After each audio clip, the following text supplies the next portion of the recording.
Good morning, everyone. Mikhail here speaking. I've decided to make a little update on the progress of the production of Colors of the Wind, and I wanted to make a video because I felt like it. And yes, it's very early in the morning. I've worked the whole night through, but I've collected a couple of ideas and I wanted to share them for those who are interested. I'm currently working on an establishing shot. After we see the character collect something from a pile of junk, we see him against, or her actually, spoiler I guess, her against the background, and the background is supposed to display the type of junkyard where she loots or scavenges for certain parts. And while painting, I realized that I haven't spent enough time on actually making up my mind what this junkyard should look like. And so I decided to tackle this design problem with 3D by Kitbbashing, taking 3D models and placing them together and figuring out the design and the perspective of this whole thing.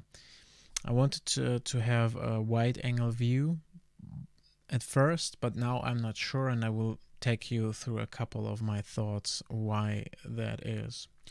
Okay, first, this is my 3D application. It's called Cinema 4D. I really like it because it's very convenient to use. Anyway, so we have this type of junkyard here, and it will be filled later on when I paint it. I will place a lot of photo textures of junk here and there, but to give me a sense of depth and scale, I decided to make it in 3D. So this is rendered. I have placed a light source here, and certain, it has a pre-built module called physical sky. I can basically say what time of day I want to have and where the sun is located and the color of the sun and stuff like that, and play around with the shadows, which is really important for the atmosphere of the whole thing. But I will break it up. Zack. This is how it looks unrendered, and I will kill the sky so we can see a little bit more.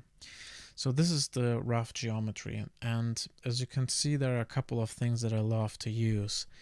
I really love cranes and scaffolding, and I wasn't really sure why, but I think I got to the bottom of that. Then we have large arrays, radar telescopes. We have huge pipes. We have this mega structure type of buildings that are placed in a certain rhythm, and tubes, cranes, stuff like that. So I'm a huge fan of an architectural style called brutalism, which uses this type of, I would say, rhythm.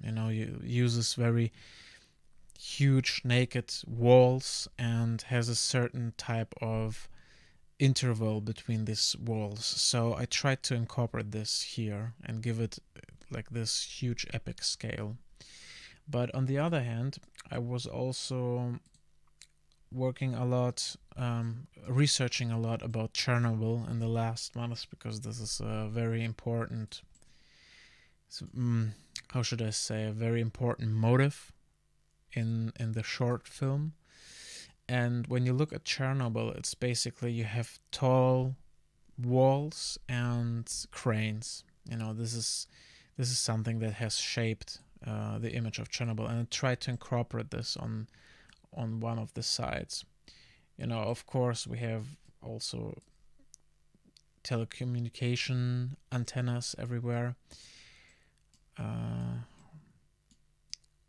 Same here, cranes. Because the idea is, if this is the type of junkyard or maybe an abandoned industry district, the inhabitants of the planet or the city, they throw their junk and it's piled up to huge mountains, and probably they use cranes to drop even more on top of it. Then we have a bunch of tubes, and I was thinking like, yeah, it sort of, what's the source of inspiration for this one? And would have to say it's Akira, if you're familiar with it. It's a Japanese animation movie from the late 80s, which is amazing. It's one of my favorites, and they use these huge pipes, and I thought like, maybe it's too cliche, but when I researched all the Russian cities, a famous one is Magnitogorsk, which is a heavy industry city close to the Ural Mountains.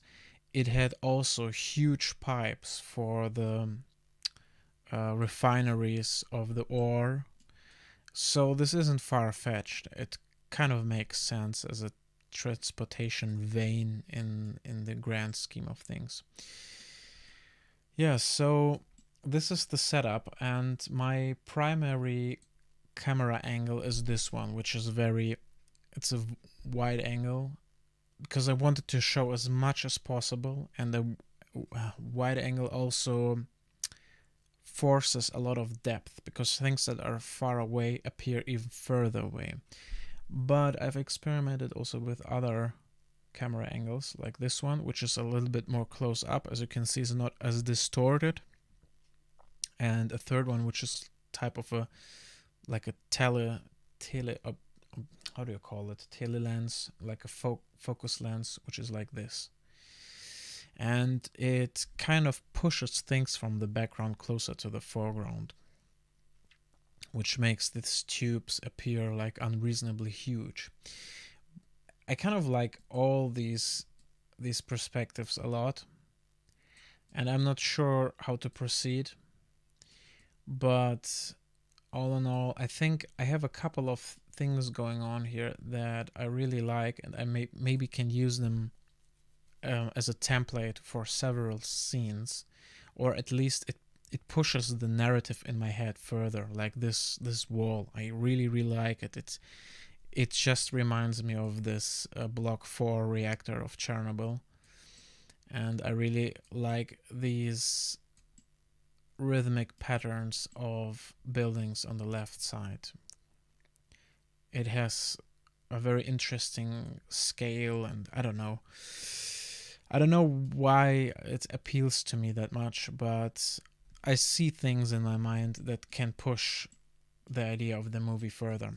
So the next step is I will try to render this out and paint over it, and see how much I will keep from this whole stuff, or how much I paint over it.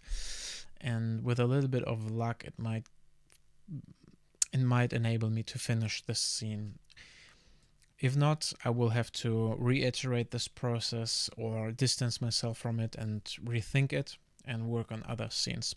Anyway, so much for the update. I hope you enjoyed it, and until next time, have a nice day.